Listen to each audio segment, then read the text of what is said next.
Over the past couple of weeks, unnaturally bright moonbeams have been shining down on Equestria. The beautiful display brought several ponies out to bask in its cool glow, lighting bonfires and enjoying late-night cookouts filled with joy and laughter. Few ponies dare to complain about the light disturbing their sleep, or how the light caused migraines to those who stayed outside for too long, nor of the since impending doom that washed over the populace. Once a beautiful display, now soured as the light shows no signs of dimming.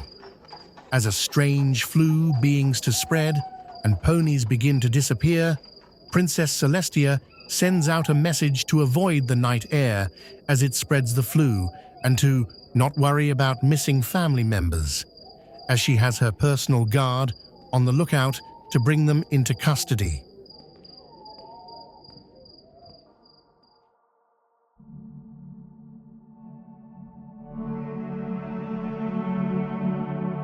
The first signs of infection are easily looked over as they are very similar to the common cold, fever, cold sweats, lethargy and body aches.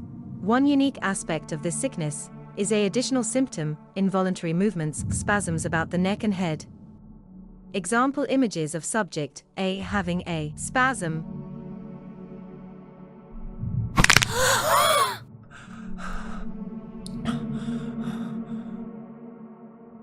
At this stage the pony is not infectious, but must be monitored as sudden movements can cause minor injuries. Can be cured if exposure to moonlight is minimized. Symptoms appear 1 to 2 days.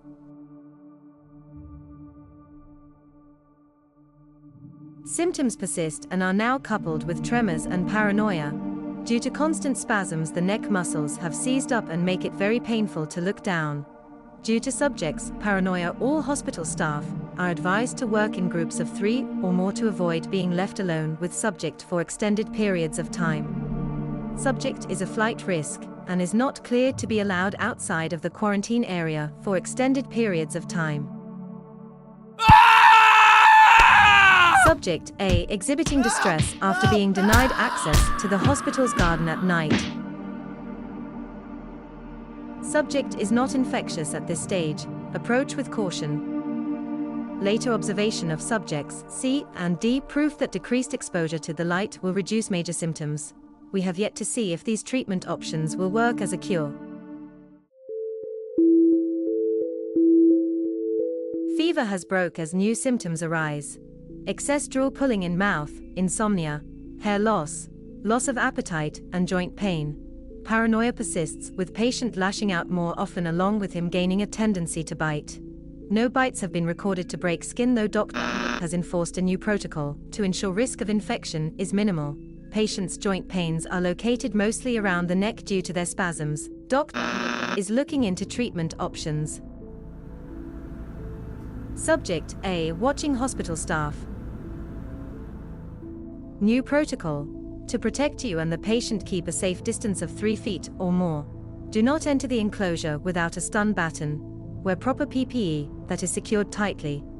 Do not bring any pens, pencils or other sharp objects into the enclosure. Make sure to follow and check off each step of the nighttime checklist. Do not purposely aggravate, tease patient. Talking to you, Jimmy. Avoid mentioning the moon, the night sky, or other nighttime thing. Subject's symptoms have worsened as infection fully takes hold. Drooling has turned to foaming at the mouth, eyes have dilated and they are rapidly losing weight as loss of appetite has turned to no appetite. Subject has also begun to walk backwards. Any attempt at correcting this behavior or forcing him to walk forward is met with pain, screams and hostility. Subject A attempting to walk. Subject is infectious. Avoid bites at all cost. The subject may have improved if exposure to the light had been reduced, though we have yet to see much improvement with subjects C or D. Subject B continues to deteriorate. After her accident, I shall review our protocol once again to avoid future incidents. Subject has continued to deteriorate and has become highly agitated and violent. No hospital staff is to enter the enclosure without armed guards and doctors' written permission, due to the lack of nutrients, not eating and refusing a fighting liquid diet. The wings have atrophied and became tattered. Involuntary movements have returned tenfold and subject has been observed attacking offending limbs. Standoff between doctor and subject A. Highly contagious. Wear Chevalier gloves and vest when approaching to give medication. As many of you know, Nurse, now known as Subject B, was bitten a few weeks ago and attempted to hide her symptoms to continue her work. After a close encounter, she has now been properly contained and is under observation. I will be adding nightly pat-downs and examinations to our checklist to avoid another situation like Nurse. Her poor family must be traumatized. Thankfully, the incident seems to be under control for now. Biohazard warning. Subject A and its enclosure is now an active biohazard zone. Only trained and approved staff are permitted to work inside the enclosure and interact with Subject A.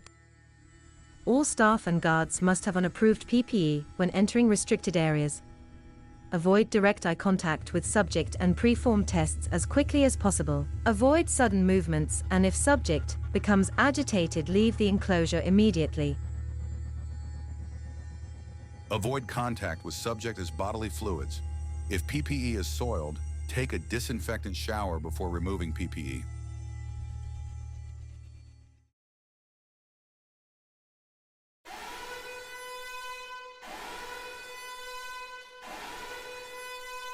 Subject A has escaped. Do not approach. Do not engage. They are dangerous. They are violent. If you or any of your loved ones are bitten or begins to show signs of being infected, seek medical attention immediately. Do not try to save them. Once at this stage, their bodies and minds are unsalvageable. Keep your distance.